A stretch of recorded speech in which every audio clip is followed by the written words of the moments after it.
Hello guys, কেমন আছো তোমরা? তো আজকে চলে যাচ্ছি কিন্তু একটা জায়গায় ঘুরতে। তো গোপালকে তো সেখানে নিয়ে যেতে পারবো না, তাই গোপালকে আজকে আমি একটা আমার ফ্রেন্ডের বাড়িতে রাখতে যাচ্ছিলাম। তো আনফর্চুনেটলি ফ্রেন্ডের সঙ্গে আর দেখা করাতে পারলাম না, কারণ ও গেছিলো পড়তে। তো আমি কাকিমার কাছে দিয়ে এসেছিলাম। দেখো কাকিমা এখন ওদের গপুটাকে সরাচ্ছে এবং একটু সরিয়ে রাখছে, সিংহাসনের দিকে পুরো সরাচ্ছে না। আর এই যে আমার গোপালটাকে বসাচ্ছে। আচ্ছা, এই গপুটাকে কি তোমাদের চেনা চেনা লাগছে? আচ্ছা, যারা জন্মাষ্টমীর ব্লগটা দেখবে একমাত্র তারাই জানতে পারবে যে এটা কাদের গোপাল। ইয়েস গাইজ, এটা হচ্ছে শ্রীপর্ণাদের গোপাল। এই সারাটা দিন গোপাল সেদিনকে ওদের বাড়িতেই ছিল। তো গোপালকে রেখে দিয়েছি, রেখে দিয়ে আবার বাড়ির দিকে এগোচ্ছি।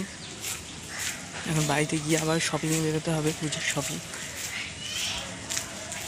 তো তোমাদের তুলসী গাছ দেখাতে দেখাতে আমি বেরিয়ে পড়লাম কিন্তু পুজোর শপিংয়ে।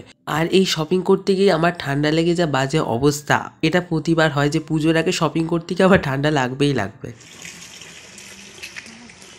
তো পাড়ার মন্দিরে প্রণাম করে বেরিয়ে পড়েছি একদম পুরো শপিং টপিং করবার জন্য।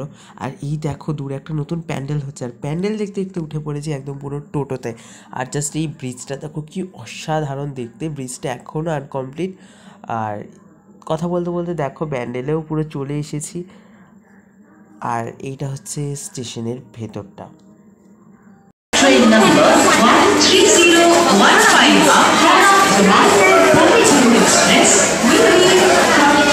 তো এই যে পাশেই হচ্ছে ট্রেন। এইবারে ট্রেনের একটা ভালো জায়গা থেকে উঠে পড়েছি, তারপরে কিনে নিয়েছি লিটল হার্টস। তো তোমরা কে কে লিটল হার্টস খেতে ভালোবাসো কমেন্ট করবে, বাট আমি অতটা বেশি খাই না।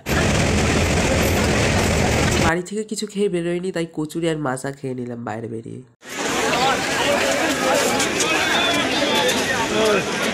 সো ফাইনালি পৌঁছে গেছি কিন্তু একদম পুরো শিয়ালদা একদম মার্কেটে। তোমরা দেখতেই পাচ্ছ কত লোকের ভিড়, একদম স্টেশন থেকে নামলেই পুরো শিয়ালদা মার্কেটটা।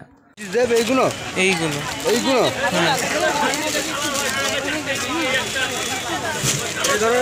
কোটের মধ্যে দিয়ে দেবো, গেঞ্জির মধ্যে রাখা কোট যদি হয় তা।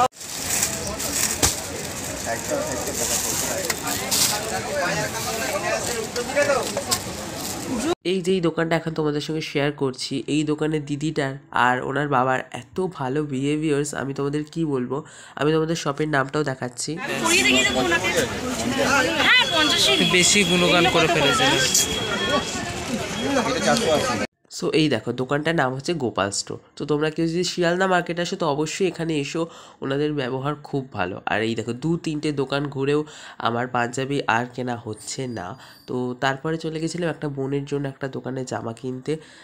তারপরে তো দিদির জামা সবই হলো, অ্যান্ড আমিও কিন্তু পাঞ্জাবি কিনেছি। কী কী কিনেছি লাস্টে সেরকমভাবে আর শেয়ার করতে পারিনি, তাও চেষ্টা করব নেক্সট কোনো একটা ব্লগে দেখানোর জন্য।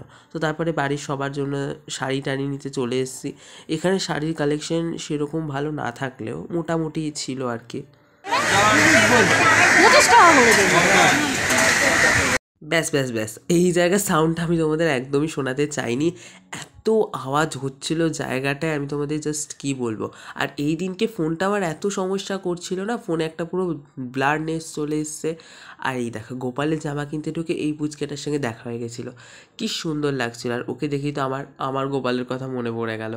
আর এই দেখো এখন কিন্তু একটু গোপালের শপিং টপিং চলছে মোটামুটি, ওর বেশি কিছু কিনতে পারিনি। তো তারপরে একটা দোকান থেকে মোমো কিনে তোমাদের সঙ্গে কয়েকটা ফটো শেয়ার করে নিচ্ছি।